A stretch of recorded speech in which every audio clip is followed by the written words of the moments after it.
Hello, and welcome to episode number 34 of the Simple Faith podcast, where we are exploring authentic Christianity for normal people. As always, we are ditching those unexplained churchy words and focusing on all the things that make our faith what it is.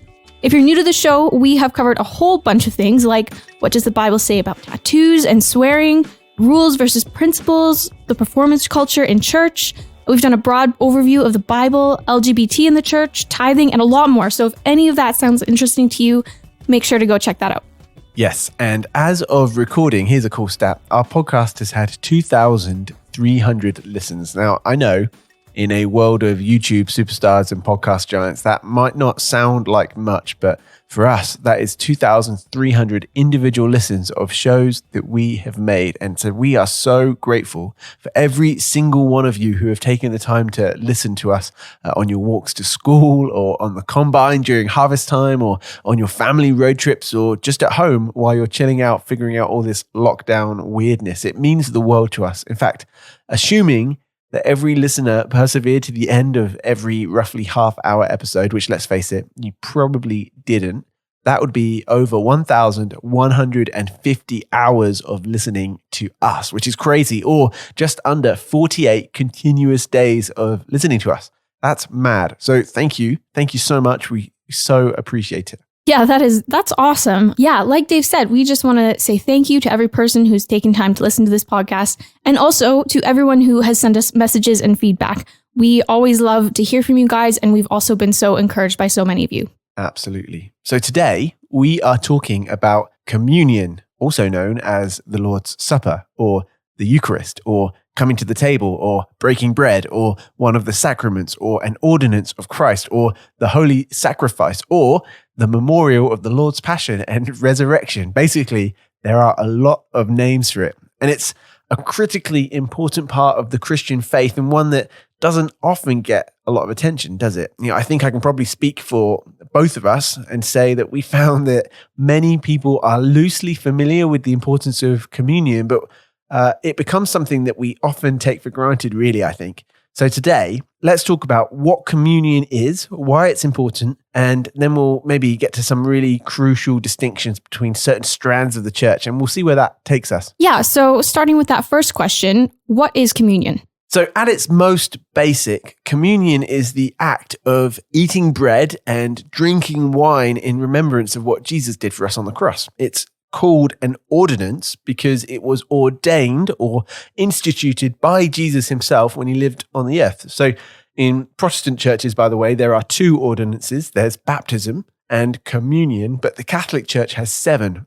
That's probably not a conversation for today because we're focusing on communion today. But the point is this: because Jesus ordained baptism and communion, they are extremely important to the church. So today we're going to look at what he said when he instituted communion or the Lord's Supper, and then we'll see what the rest of the Bible teaches us about communion as well. So there are 3 places where Jesus' institution of the Lord's Supper are mentioned. You have Matthew 26, Mark 14, and Luke 22. That's Matthew 26, Mark 14, and Luke 22. Now, Luke 22 is a little bit different to the first 2 passages. So let's take a look at Matthew 26 and Mark 14, which are almost identical. In fact, Sharaya, why don't you just read the Mark 14 passage, because that will give you a good idea of the Matthew 26 passage too. Yeah, for sure. So Mark 14 verses 22 to 26 says this: As they were eating, he took bread, blessed and broke it, gave it to them and said,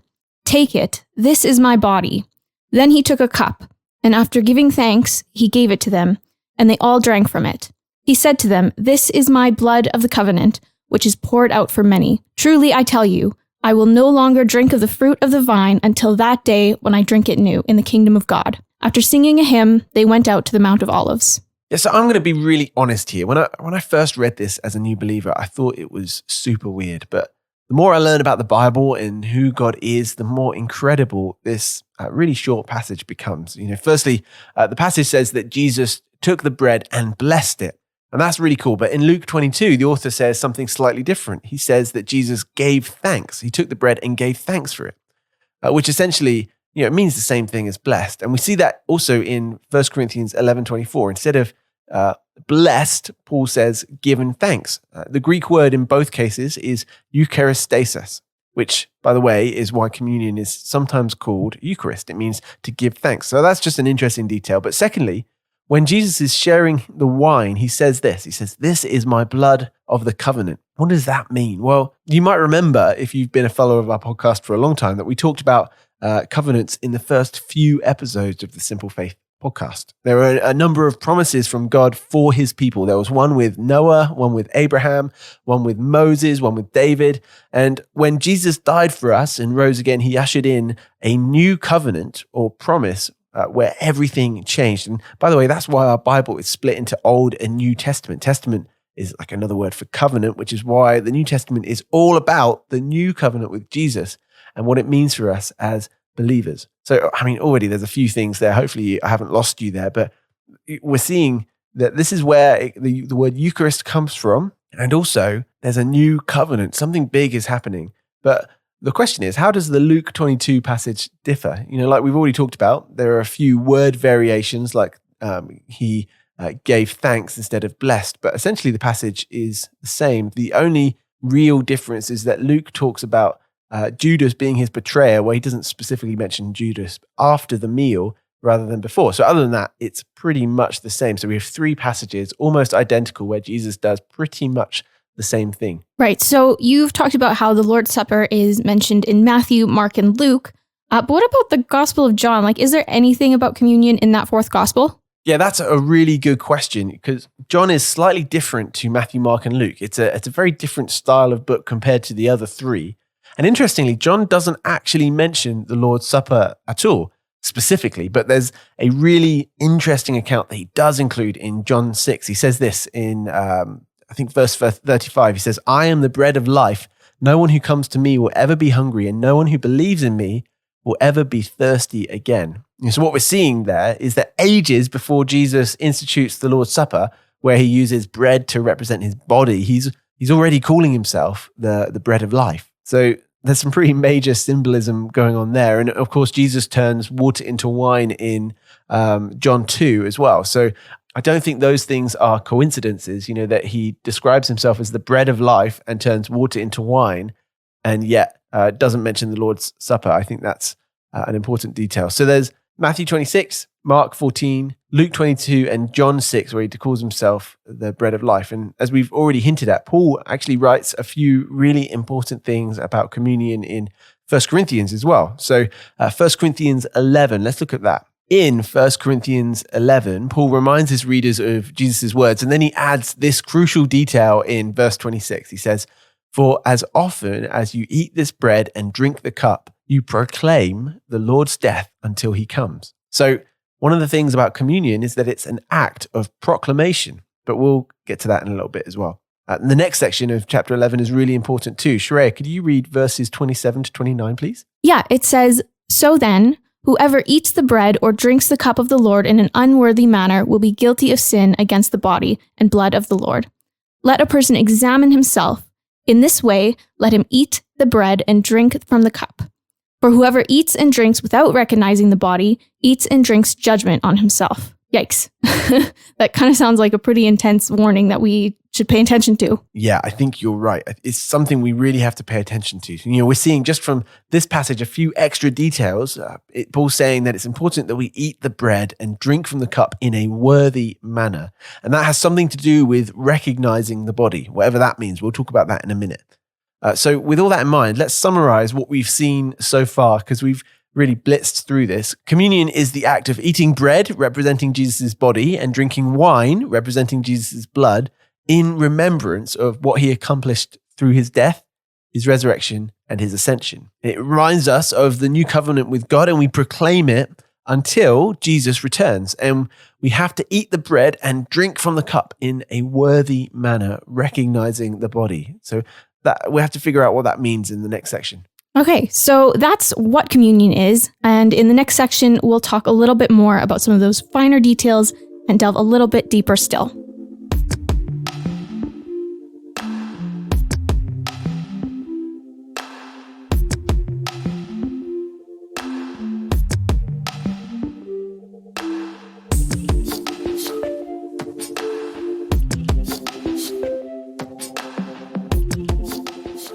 I have a communion horror story that I'd like to share, actually. I have a lot of horror stories where I really basically embarrass myself all the time.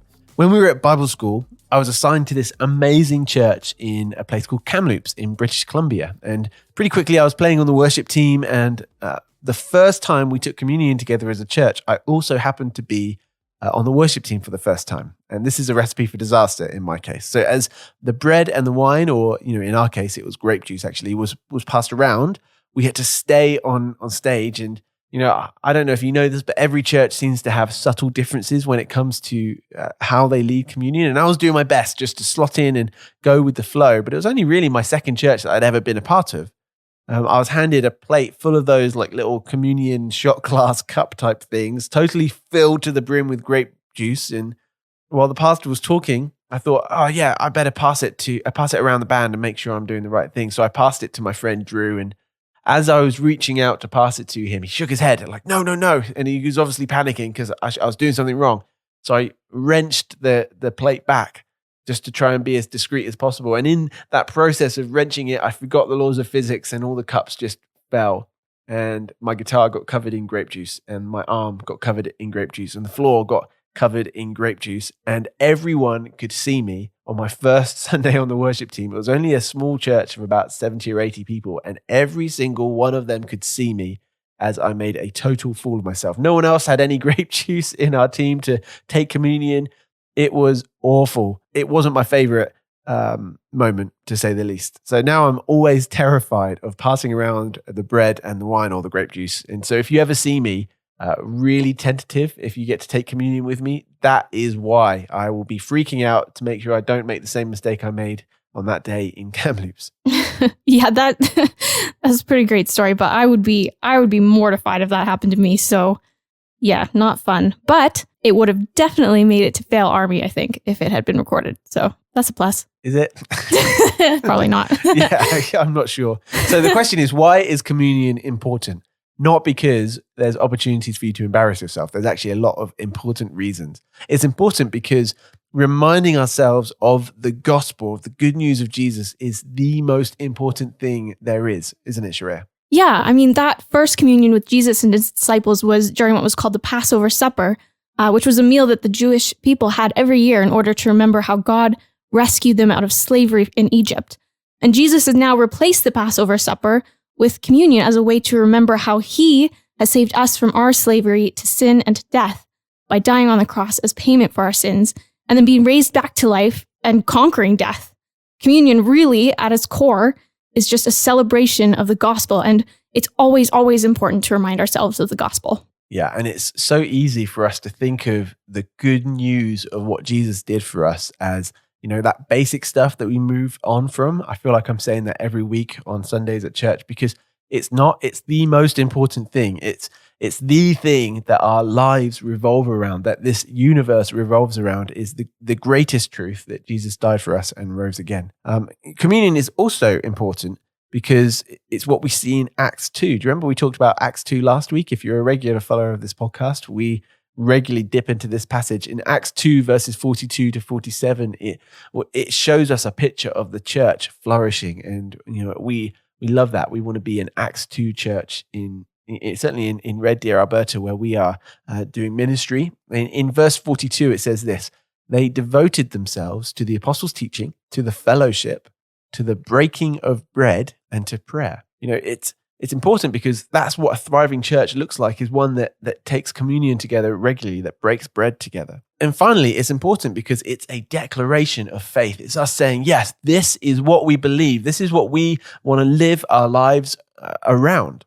So those three reasons, again, it's important because reminding ourselves of the gospel is a big deal. It's important because that's what the early church did and they were thriving, and that's what the picture of a great church. And it's important because it's a declaration of faith every time we take communion together. So clearly, communion is important, but there's so much variation in how communion is done, right? So what does it mean to eat the bread and drink the cup in a worthy manner? Can we talk about that? Yeah, let's talk about some of those variations because I think they're hilarious, actually.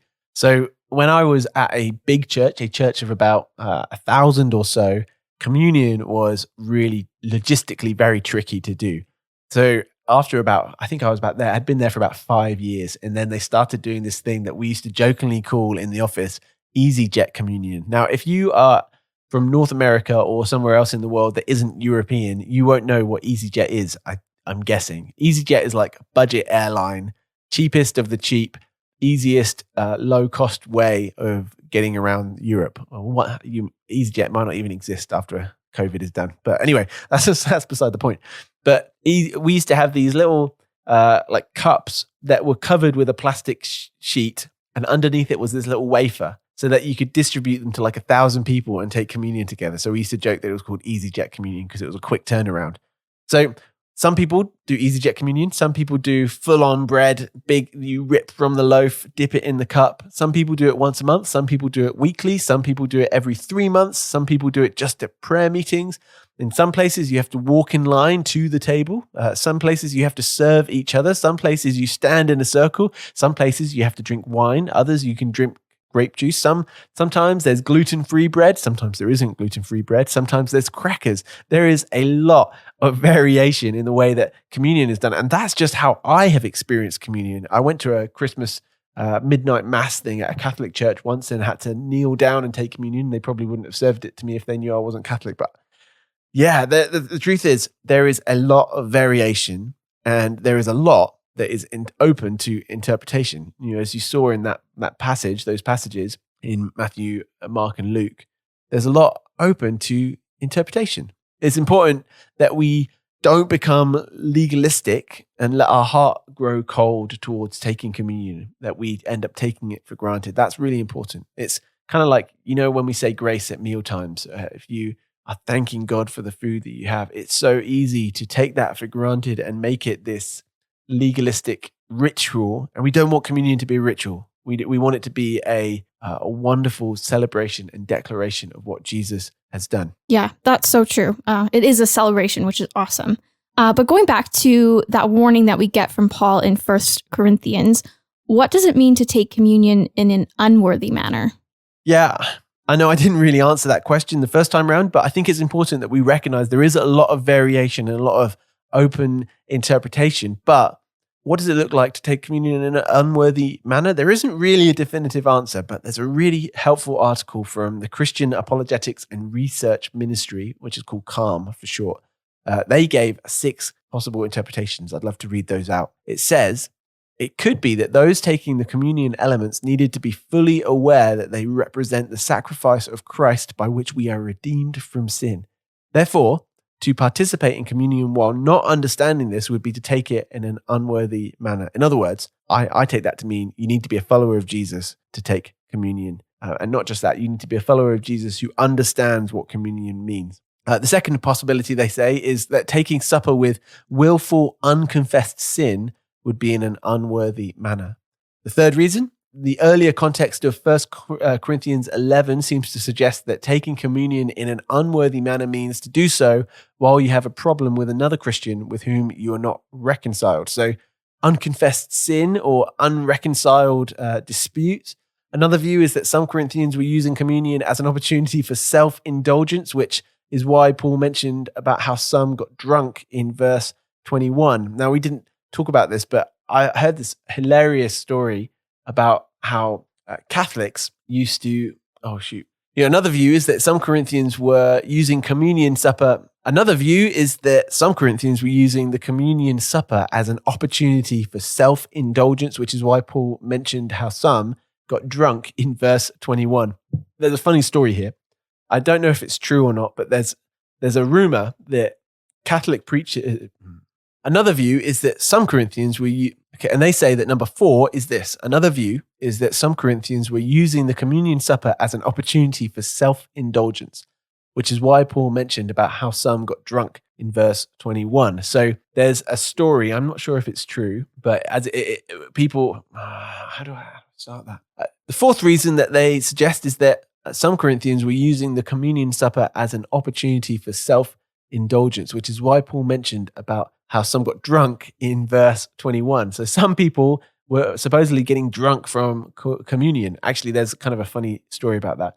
Apparently, Catholic preachers, itinerant preachers, in other words, preachers that would go from church to church to church, they would go on horseback to 3 or 4 different churches in a day. And we're talking hundreds of years ago. And as they did, they had this particular belief that we'll talk about a little bit later, which meant that they had to finish the wine entirely. So they would hand out communion to people, and anything that was left, the priest had to drink. And then they would move on to another church and do the same thing, and then move on to another church. But if there was a lot of wine left over, apparently these Catholic priests would end up absolutely wasted by the end of the day. Now, again, I don't know if that's true, but it's a rumor. I think it's a funny one. The fifth view that they suggest is that both elements, both the bread and the wine, have to be taken together, not just one on its own. Otherwise, that would invalidate communion. And the final view that they suggest is that the person taking communion must be worthy in order to take it. But this view, they say, is dangerous because no one is worthy to take communion supper. Our worthiness comes from Christ and not ourselves. So there are 5 really good options there. First, that you need to be a believer. Second, that you need to confess your sin. Thirdly, that you need to make sure that you reconciled your disputes with people. Fourth, don't get drunk by taking communion. And fifth is that you have to take both the bread and wine together. They're all good options. We're not 100% sure. That's the thing. Yeah, and I think also it's really important to remember that God sees our hearts. So even though communion is a celebration of the gospel and remembering Jesus' sacrifice for us, it seems to also be a really good opportunity for us to do some self-reflection. Not because we need to be perfect in order to take communion, but actually just the opposite. It's a really good reminder that we are imperfect people who are unable to save ourselves. And that's why we need Jesus. The good news of the gospel only has power in our lives when we understand how powerless we are to save ourselves and what Jesus has saved us from. Yes, go on, Sharaya. Well said. That reminds me of a really important question that I think we need to discuss. Here's the question. Are the people leading communion responsible for making sure that people are taking communion in a worthy manner? Or are the people taking communion responsible for making sure that their hearts are in the right place before they take communion? That's a tough one. Yeah, that's a good question. I think my understanding would be that ultimately it's between you as an individual and God. Like, your leaders aren't necessarily responsible for that, but I think that leaders can help people understand communion better and I don't know, maybe explain beforehand? Like, no. It's tough, isn't it? Because I think, I read a story actually that a Catholic priest refused someone communion because they were pro-choice. And I've seen other stuff about people who have, just skipped over certain people in churches. And it just seems like a recipe for disaster. Now, we have a real responsibility as shepherds, as pastors, but I think our responsibility is in the teaching of communion. And like you say, when we take communion, remind people that communion is for believers, and remind people of the spiritual weight that comes with taking communion. In fact, even as I'm saying that, I'm feeling convicted in my own heart that I don't maybe do as good a job as I perhaps could when it comes to communion. I think I forget sometimes the spiritual weight that comes with that. Yeah. I think leaders in a church can help people understand communion better and how important it is, and to go into it with a right heart before God. But ultimately, it is between you and God, I think. Yeah, I think I would agree with that. But it's tough. Your church might do it differently, and as long as you can back it up with good biblical evidence, then that's cool. And by the way, if you have any strong views that can change our minds, we are totally happy to hear those. I'm not firm on this. I'm open to having my mind changed for sure. So hey, I just thought that was a really important question that we tackled before we finished. But yeah, there's some other stuff as well, I think. Yeah. So before we finish, we should definitely talk about a really big word: transubstantiation. I think I said that right. Transubstantiation. It's kind of fun to say, but it's definitely like the epitome of a churchy word, right? So what does it mean? Yeah, transubstantiation is a really important word in communion. Here's what it means. We know that something spiritual is happening when we take communion, right? It's an important spiritual exercise that has been ordained by Jesus. But Catholics would hold to the view that when we take communion, the bread literally transforms into the body of Christ and the wine literally transforms into the blood of Jesus. So the elements are transubstantiated into the blood and the body of Christ. Now, as Protestants, rather than Catholics, we don't believe that this is what happens. We believe that the bread and the wine are powerful symbols of what has taken place, but it explains why that Catholic priest we were talking about who was traveling around preaching, getting wasted on the leftovers of the wine, it explains why he had to finish the wine. You couldn't just leave Jesus's blood just lying around or pour it out onto the dirt. That would be sacrilege to a Catholic priest who believes in transubstantiation. So we don't want to give too much time to that as it's something we don't believe, but it is important that you understand what it means because that is an important belief that Catholics have that we simply do not share. So that is transubstantiation, probably the churchiest of churchy words we've ever talked about. Oh, definitely. So I think that's it, right? I don't know if we need to delve any more into communion. What does your church do? I would be fascinated. You can get in contact with us. Let us know on Instagram or Facebook. What does your church do for communion? Is there anything that's particularly great that you love? What do you call it? Do you call it Eucharist? The Lord's Supper? Do you call it coming to the table? Do you call it breaking bread? I mean, I've been at churches in the last 5 years that have called them all of those things. So I'd be interested to hear what you think. Sharaya, do you have any last comments before we close? No, I think that we've covered quite a bit. Let us know if you have any questions. Yes. So that is communion. Next week, we're going to be asking the question, why Bible school, with guest speaker Steve Jantz. Very excited about that. He is the director of Miller College of the Bible, and it will be fun to have a conversation with him. He is an energetic human being that we so appreciate. So that's it from us. Have a wonderful week, and we will speak to you very soon. Bye.